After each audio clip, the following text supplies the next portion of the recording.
Welcome, and thank you for joining Speak Up for SaferCare. Speak Up for SaferCare is a product of SaferCare Texas, patient safety division at the University of North Texas Health Science Center in Fort Worth, Texas, where it is our mission to challenge traditional thinking to eliminate preventable harm. Speak Up for SaferCare illuminates gaps in care, process, or design that leads to preventable harm in all healthcare settings. I'm your host, John Sims, Director of SaferCare Texas, and joining me is our co-host, Leanne Cunningham, Strategic Operations Assistant Director. Good afternoon, John. All righty. Today's episode is episode number 12, Knee Surgery Complications Seen Through a Patient's Lens, and our guest today is Brett Wells. Brett, thank you so much for being our guest today.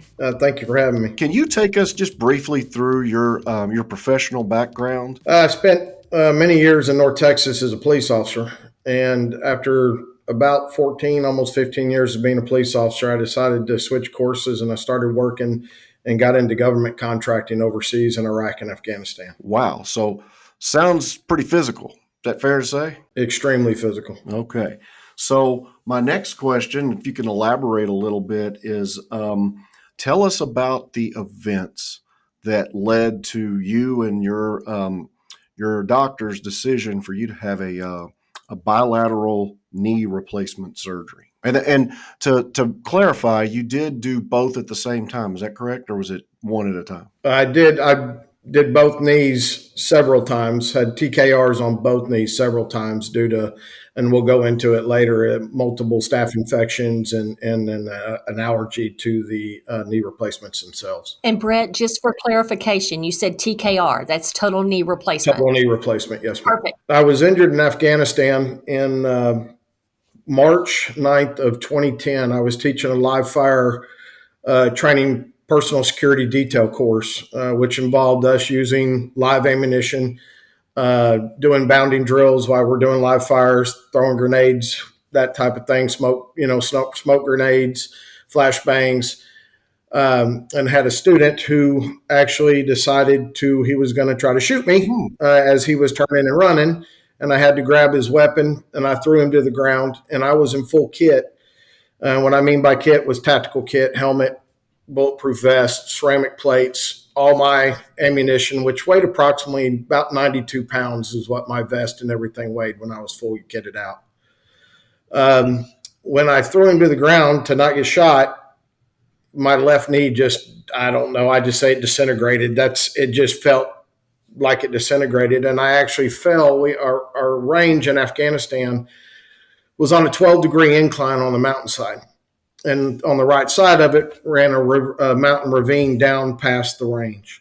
And when this happened and I threw him to the ground and my left knee went out, I don't know, just from the pain, if I walked that way, and I ended up falling 20, 25 foot down the mountain ravine. Oh, wow. Wow. And being trying to be Mr. Macho Man, honestly, I sat there and I was the boss. I was the security management cell manager. The doctors in country wanted to send me home, and I refused. And I said, I'm not going to leave my team. So I stayed in country for 3 months with my knees just destroyed. And so we went through draining multiple times a week, draining the knees in country. And then eventually it got to a point that I could barely walk, and the doctors finally sent me home. So you went home and you had your first knee surgery. Can you describe the recovery process from that first surgery for us? My first knee surgeries was not actually total knee replacement. It was tubuoplasties, because my doctor and I didn't agree at the time. He wanted to do total knee replacements, and I wanted to go back in country and be with my team. So I went for the tubuoplasty. And then started with my left leg that was injured in there, and my right leg was injured when I tumbled as well and dislocated everything. And when he got inside doing the tubuoplasties, he ended up having to completely sever me at the knee, broke my lower leg, realigned it, and actually detached my quad muscles from my legs. and then casted my leg for 4 months. Oh my. How long were you out of service? Ma'am, it's been almost 12 years now. I haven't ever been back to work since. Oh my goodness. So was it basically right after this surgery that you realized something still wasn't right? Well, after the first surgery on the left knee went okay, I went to the right one immediately upon recovering from the left. And when my right one, I did the right tubuoplasty and still had major damage. And then I still realized that my knees just weren't right. I couldn't go back to work. So I broke down and went with my doctor's orders and went with the total knee replacements. And that led me down a complete horrific path of staph infections, allergy to the metal, multiple autoimmune diseases from this. It's just been a 12-year process. So, so now you've had both knee replacements. Okay, this is the first, Yeah. and so I want to walk through when you had both knee replacements. But before I do, I want you to kind of, from your understanding, what was you call it the I couldn't understand you. The tuboplasty? What did you call They call it a tibioplasty. Tibioplasty. Okay. Can you explain in your words as a patient how you understood what that was? At the time, I was just told that he was going to break my lower leg and realign it. Okay. To try to strengthen and tighten the ligaments around the knee. Gotcha. And when he got inside, the damage was just so severe that he ended up having to basically try to tighten every ligament in my knee itself, the MCL, LCL, everything. Wow. And so how many bilateral, and when I say bilateral, that means both knees, how many bilateral knee replacement surgeries did you have before your doctor suggested, hey, perhaps you should get a second opinion? Actually, I had 2 double bilateral knee replacements, and we started seeing the problems. I started having extreme pain, nerve pain. I was swelling just an enormous amount of swelling. When I got hurt in Afghanistan, I was about 190 pounds. Mm-hmm. By the time these 2 bilateral knee replacements happened and the allergy was taking over my body, I went to 400 pounds. Oh, wow. And so the allergy, from what I recall, that wasn't something that was discovered right away. No. So you had a second opinion. What was the medical team, and I'm talking about the second medical team, for the second opinion, how did they respond to you? Take us through that conversation. And that is probably where I really wanted to speak out and be on this program and let people understand how to be an advocate for yourself. The second opinion was, there's no other way to put it but horrific. The doctor that I went to in Fort Worth, I'll just say the city, I won't say his name or his practice, basically could have cared less that I was there. Took x-rays of my leg, said, hey, your prosthesis, everything looks fine. And I'm like, but I'm dealing with severe nerve pain. Something's really wrong with me. I'm swelling. Look at my swelling. Look at my legs. What's happened? That's why my doctor is sending me to you, because there's something we are not understanding is going on. And he basically looked at me and said, if you don't want to work out and you want to be fat the rest of your life, I can't help you, and walked out of the room. Oh my gosh. Wow. So not a fun visit at all. And you've alluded to the allergy. If you let's for the audience, what allergy was this, and how did you discover that the allergies were the source of your problems? So when we had the allergy, and my doctor and I were speaking of the allergy, and we were discussing with him, is there a chance that I'm allergic to this? Is there, doing your own personal research, because you have to become your own advocate. Your family have to be your own advocate. So we were researching what was going on with me, because the pain was so severe and I was becoming so sick. My wife found a place called Meliza.org. And it is what saved my life. The test was a blood test that actually my doctor sent one of my old knee replacements that he took out of me in with the blood to melisa.org. They took 13 vials of blood and was supposed to take, they said, between 10 and 14 days, and ended up taking, and within 4 days, they called my doctor, my PCP, because it, and my surgeon, and said, Brett has a toxic level of nickel in his body. Now, the part that was crazy was my skin. During all these discussions, I went to an allergist and had skin test.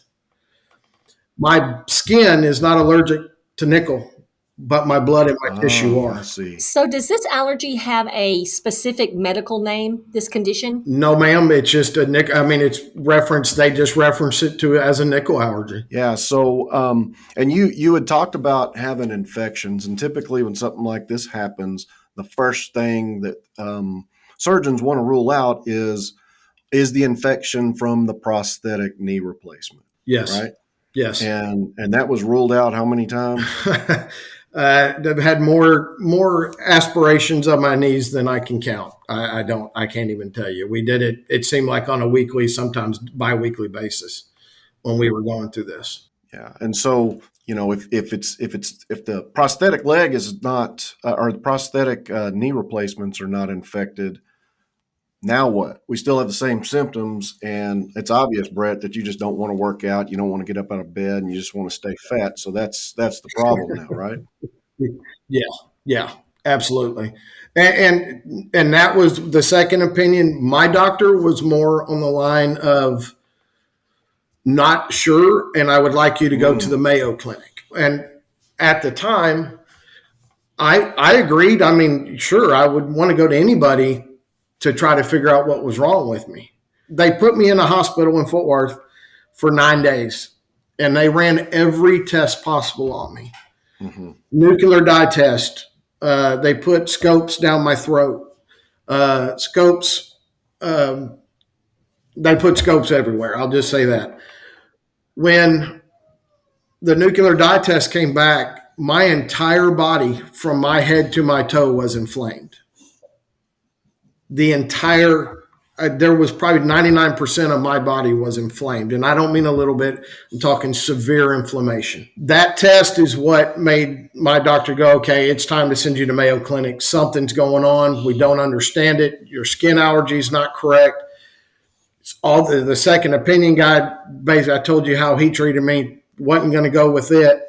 And so my doctor, we were waiting. It was a workman's compensation case. So we were waiting for my workman's compensation to agree to send me to the Mayo Clinic.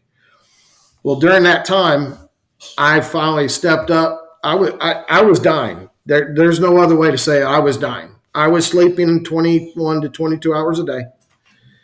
I could not walk from my bed to my hospital chair that they had bought me. That was 3 feet from my bed. I had to crawl. If I had to go to the restroom, I had to crawl into the restroom or on my feet or slide on my backside. This had completely taken over my entire body. I wrote a letter to my surgeon, my orthopedic surgeon, and I told him, listen, we're looking at 3 to 6 months for me to probably get to Mayo Clinic. If you don't think I'm going to live, I'm going to ask you to take my knees out and let's find something else, hypoallergenic knee, something. Is it out there? And I need you to take these out because if not, I'm going to die. Wow. So, and he agreed. And within about 10 days, he put a hypoallergenic knee and they took my knees out. They left my knees out, basically treated it like a staph infection. They took both my knees out for 45, almost 50 days. I stayed in a rehab hospital, and then he put the new hypoallergenic knee in. And the crazy part, right after he took the knees out of my body, I lost 74 pounds in 4 days. Wow. That's how much inflammation I had. I had 3 catheter bags on my bed, and my body was releasing between 17 and 22 pounds of fluid a day. So, Brett, I have a question. Yes, ma'am. It sounds like it's a very rare condition.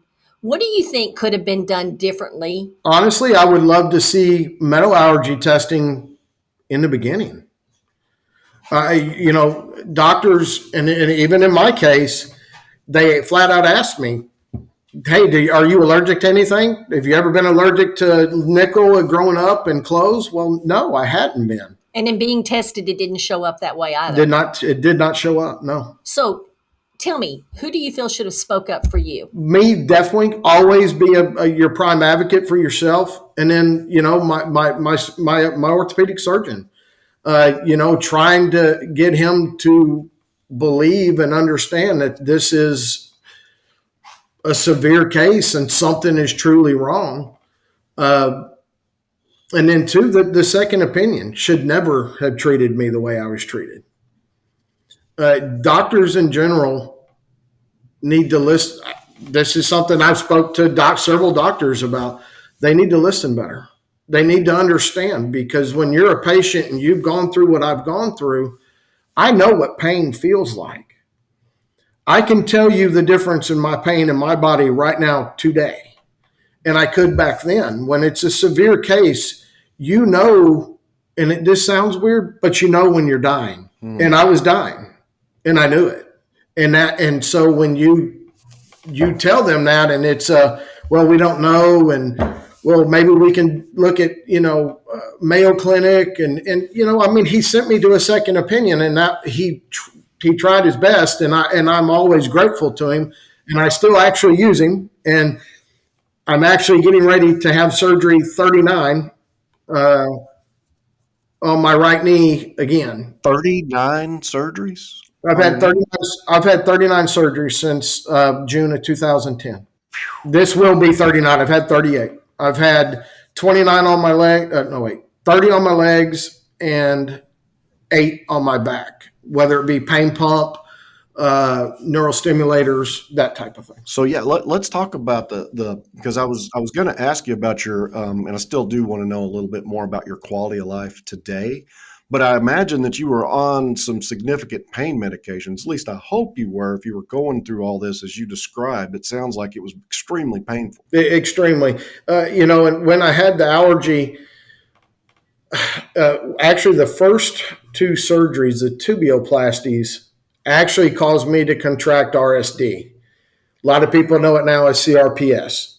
That is the most horrific disease I can even explain to tell people. I can't. You'd have to see my face when I'm talking about it. And I know it's a audio podcast, but it's the worst pain you'll ever go through. It is when you get a dog or your grandchild, like my grandson would crawl up on my feet and my legs, and it felt like I was being electrocuted. The multiple staph infections. Yeah, it's just been, it's just been crazy. So for our audience, the CRPS is complex regional pain syndrome. Is that what you're talking about? Absolutely. Complex regional pain syndrome. And then there's a 1 and a 2. 1 is the kind of permanent, and that's the one that I've been diagnosed with. I was originally diagnosed when it was still considered reflex sympathetic dystrophy. And that is, what I still call it, because that's what the original diagnosis was. And it's extremely, extremely painful. The pain, I've gone through 3 neural stimulators. I've had 2 percutaneous lead neural stimulators. In 2018, I had a permanent lead neural stimulator put in. And in 2020, I had a pain pump put in because my RSD went over what the neural stimulator could handle. So I had a Dilaudid pain pump put in. So I have Dilaudid and Clonidine and several other medications that are running through my body right now 24 hours a day. Wow. Those are strong medicines, but with the level of pain you've had, I can understand you've developed quite a tolerance. And so it probably does take that to achieve pain relief at this point. Well, the great part about the pain pump, it took over. I was on a large amount of OxyContin and oxycodone a day. I used to take 120 to 160 OxyContin a day and then 40 oxycodone a day. That was what I took in OxyContin a day, which is a ton. The pain pump, I'm in a microgram dose of the Dilaudid. So it's like, from my understanding right now, it's less than like 1 milligram. but it's placed right on the nerve and in the interlegal space of the spine.